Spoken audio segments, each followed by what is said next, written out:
All right, folks. Thanks for checking out the video. I want to talk today about Ray Epps, the infamous January 6th protester and instigator, suing Fox News for defamation. So, from National Review here, it says Ray Epps sues Fox News for promoting January 6th conspiracy theory. Ray Epps, a former Trump supporter who was present at the Capitol when the January 6th riot occurred, filed a lawsuit accusing Fox News of defamation on Wednesday.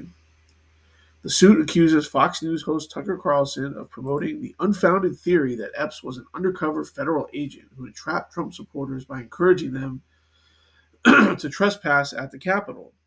Just as Fox had focused on voting machine companies when falsely claiming a rigged election, Fox knew it needed a scapegoat for January 6th. The complaint, first reported by the New York Times, reads, it settled on Ray Epps and began promoting the lie that Epps was a federal agent who incited the attack on the Capitol. Epps appears in a video taken on January 5th, encouraging fellow Trump supporters to enter the Capitol building the following day. He cooperated with investigators and was not prosecuted as a result, according to the FBI. Carlson and other prominent right wing voices have argued that Epps may have escaped prosecution because he helped stage manage the insurrection as an undercover agent. Now, we've asked Ray Epps on this show repeatedly to explain why he thinks he's escaped prosecution, and we'll ask him once again tonight. And we'll keep asking because we think it is a very obvious and important question, Carlson told Fox viewers during one segment in July 2022. A later interview with Darren Beattie, a right-wing journalist, echoed the allegation, calling Epps the smoking gun of the entire Fedsurrection. The lawsuit outlined that Fox's portrayal of Epps had caused significant damages as a result of the false statements. Epps has suffered the single and indivisible injuries discussed previously, including but not limited to being harassed and receiving death threats, forced to spend money to protect himself and his family, forced to give up his businesses and sell his home, forced to flee and live in isolation, and forced to face financial ruin, loss of income, loss of earning capacity, loss of business and business opportunities, suffering, both mental and physical in nature, mental anguish, public humiliation, anxiety, loss of sleep, and loss of appetite, the claim outlined. Epps filed his complaint with the Superior Court in Delaware, the same jurisdiction where Fox recently agreed to a blockbuster settlement totaling nearly $800 million in April.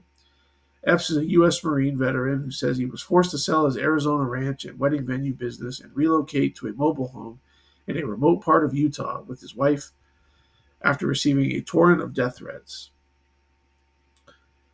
Ray is taking the next steps to vindicate his rights by seeking accountability for Fox's lies that have caused him and Robin, his wife, so much harm, Michael Teeter, his legal representative, told the Times in a statement. Neither Fox nor Carlson have yet to issue public statements responding to the lawsuit. So, this really isn't a surprise here. Um, you know, Ray Epps was clearly not prosecuted for a very specific reason. Now, was he an actual undercover Fed?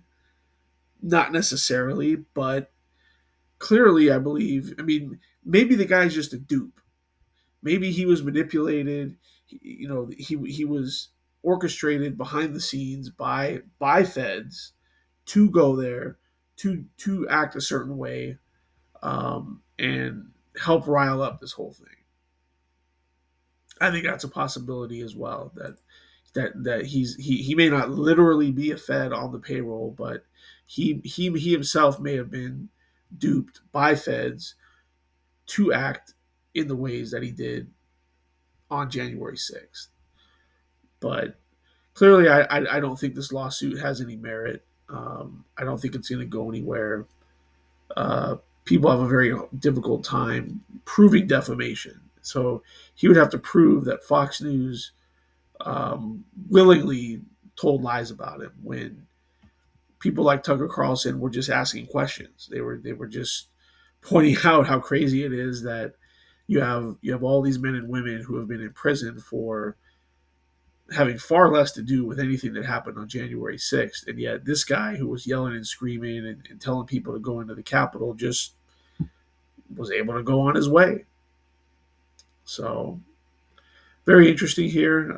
We'll see what actually happens with this. I don't anticipate we'll get any definitive answers anytime soon. But let me know what you all think. Do you think Ray Epps has a case, or do you think this is just going to get thrown out because clearly the stuff he's saying just isn't going to hold up in a court of law? So let me know what you all think. And as always, we'll see you on the next one.